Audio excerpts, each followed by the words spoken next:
재판부에서 말씀드리겠습니다.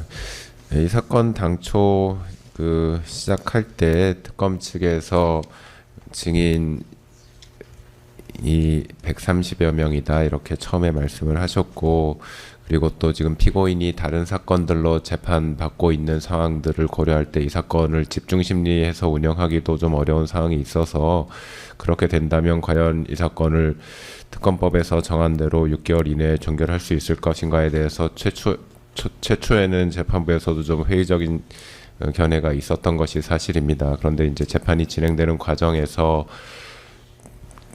특검 측에서 증인 신문도 하고 피고인 측에서도 협조를 하셔서 상당수 증인들에 대해서 신문이 이루어지지 않도록 협조를 해주셨고, 그 과정에서 또 다른 재판부에서도 그 심리들이 진행되어 특검 측에서 기존에 신청하였던 증거들을 다수 철회하고 다른 재판에서 증거조사가 이루어진 증인신문 조서나 녹취서 등을 추가 증거로 제출하셔서 신속한 재판이 진행될 수 있도록 절차를 협조하여 주셨기 때문에, 그런 상황이라면 이 변동된 상황에서는 특검법의 취지대로 6개월 안에 최대한 이 사건을 종결하도록 노력하는 것이 맞겠다라는 재판부의 판단이 있었고, 물론 그 과정에서 그러한 사정 변경으로 인해서 피고인과 변호인 측에서 상당수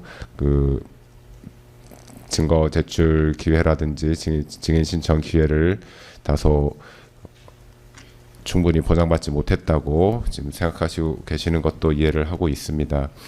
그런데 일단은 이 사건 공소 사실과 이 사건에 나타난 쟁점은 2025호와 129호 사건의 쟁점과는 분명히 다르다는 것이 재판부의 생각이고, 특히나 피고인 측에서 특히 문제를 제기하고 계시는 부분은 그 공소사실 사항에 나와 있는 그 허위 공보 관련 직권남용 권리행사 방해 범행 부분인데, 그 당초 공소장에는 특검 측에서 그 전제 사실을 장황하게 기재하셔가지고 그 당시에 뭐 주요 군 경찰의 비상계엄 선포 상황에 관해서 뭐 경찰의 국회 외곽 봉쇄, 수방사 병력의 국회 진입 및 비상계엄 해제 의결 방해 시도, 뭐 육군 특수전 사령부 병력의 진입, 뭐 정치인 등 주요 인사에 대한 체포조 운영, 뭐 중앙선거관리위원회 서버 반출 및 주요 직원 체포 등 시도, 이런 부분들을 각각의 항목으로 개별적인 항목으로 해서 장하게 기재를 하셨는데, 재판부에서 첫 번째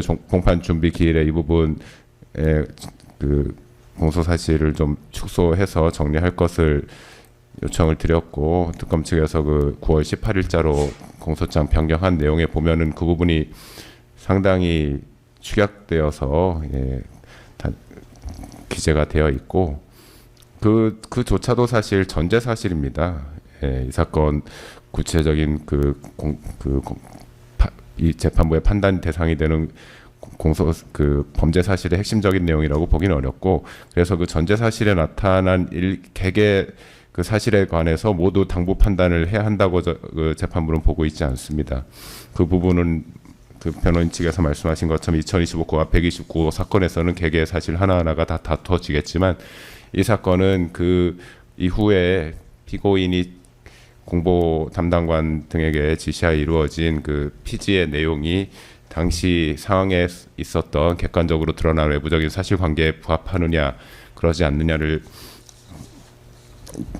쟁점으로 하고 있는 것이고, 그 과정에서 피고인과 당시 관련자들 사이에서 구체적으로 어떠한 언행 지시나 뭐 언행이 있었고, 이런 부분들이 다 판단되어야 한다고 보고 있지 않습니다. 그렇기 때문에 지난 기일에 재판부에서는 이 사건을 6개월 안에 종결을 하겠다고 말씀을 드린 것이고요. 물론 피고인 측에서 추가로 증거 제출을 하셨고 또 증거 신청도 하셨는데, 일단 다음 기일인 12월 26일에 원래 말씀드렸던 바와 같이 변론을 종결할 예정이기 때문에 그때까지 증거를 제출하시면 조사를 할 것이고요.